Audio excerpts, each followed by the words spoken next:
Hey everybody, what's up? It's Nicole. Welcome back to my channel. So today I'm kind of sick and I was thinking, what am I going to do? I need to put out a video for my people, and I wanted to, I feel like I've got a lot of new subscribers, and I wanted to go back and kind of talk about how my addiction started and a little bit about my story, because I feel like I have so many videos that I really need to kind of put them all into sections for you guys so you'll know where to find what where. But like I said, my name is Nicole and I'm a recovering poly substance abuser, recovering poly addict, which means that I was addicted to multiple substances, more than 5 actually, and my sobriety date is July 13th of 2015. I do utilize a medically assisted treatment program, which I do take Suboxone, and I have for 3 years. And I have not used or drank in 3 years. In 3 years and about 4 months. My drugs of choice were methamphetamine, IV, Roxy, IV, Xanax, and alcohol. But I was also addicted to IV cocaine, smoking crack, and just taking any kind of pills I could get my hands on. Anything I could do to change the way I feel, I liked it. You know, I wanted to do more of it. Basically, I was addicted to more. So, but I wasn't always, I wasn't brought up in a family where there was addiction, or any kind of alcohol use. My family life was really good. As a young girl growing up, both of my parents are still married.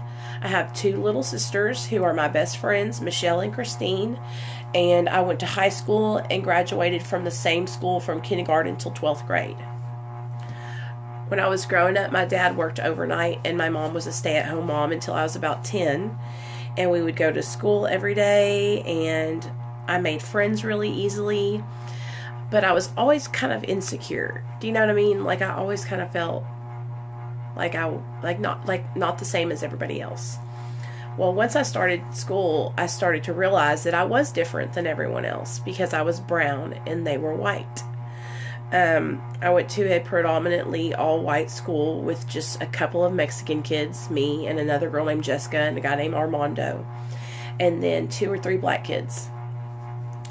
Growing up in this country kind of school, the kids were taught to be prejudiced by their parents. They were taught, you know, to call Mexicans beaners and to call Mexicans taco and burrito and to say the N-word, because that's the kind of, we grew up in the country, you guys, the country.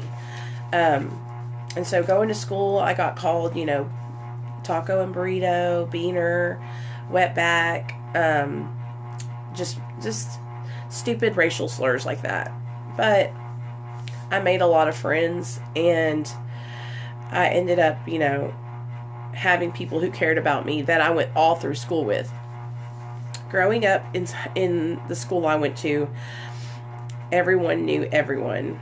My graduating class, there was 500 of us in the graduating class, but it was just it wasn't a small town, but it was a tight-knit community, so everyone knew everybody.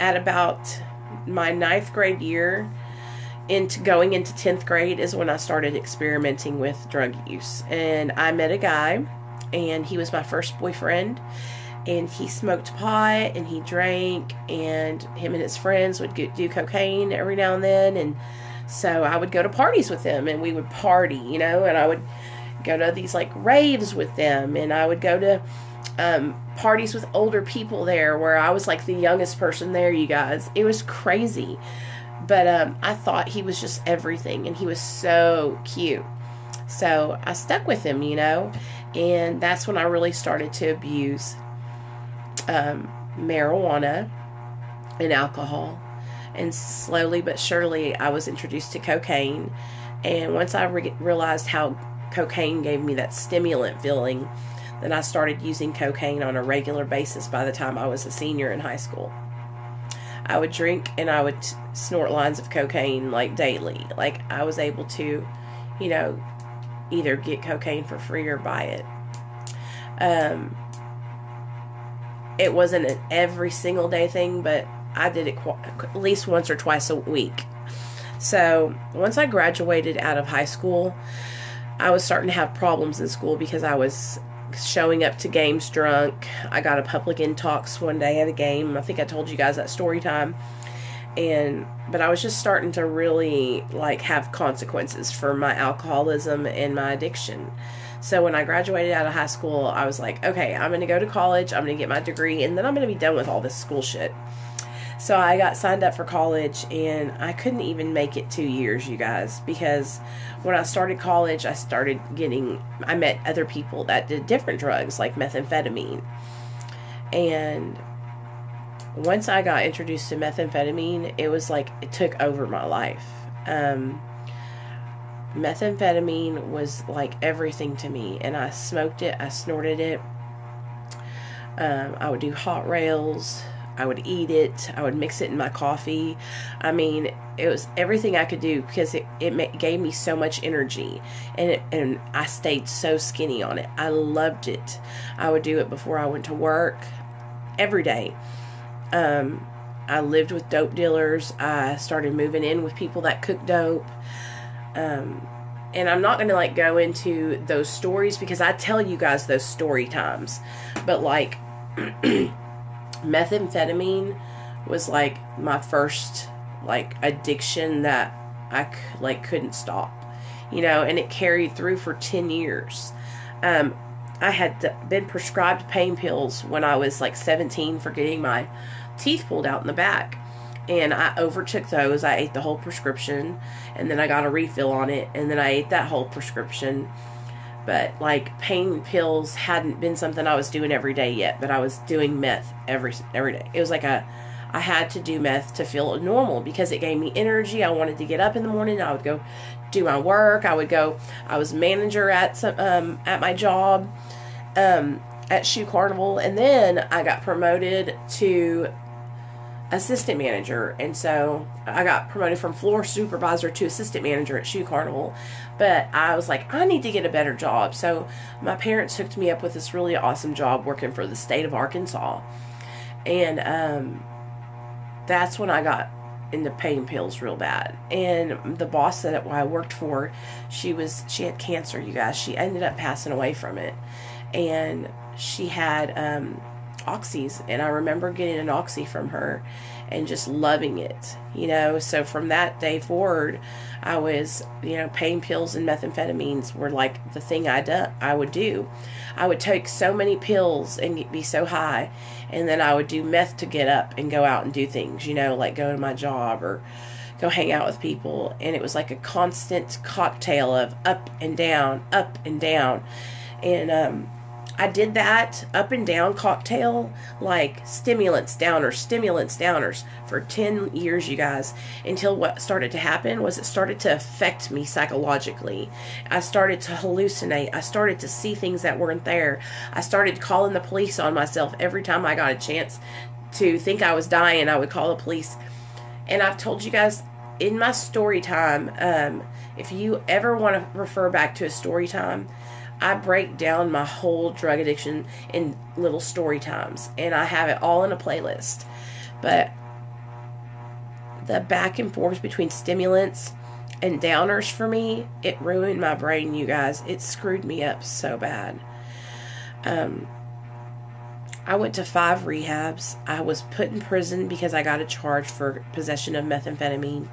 I mean, it was just not a fun situation. I was homeless.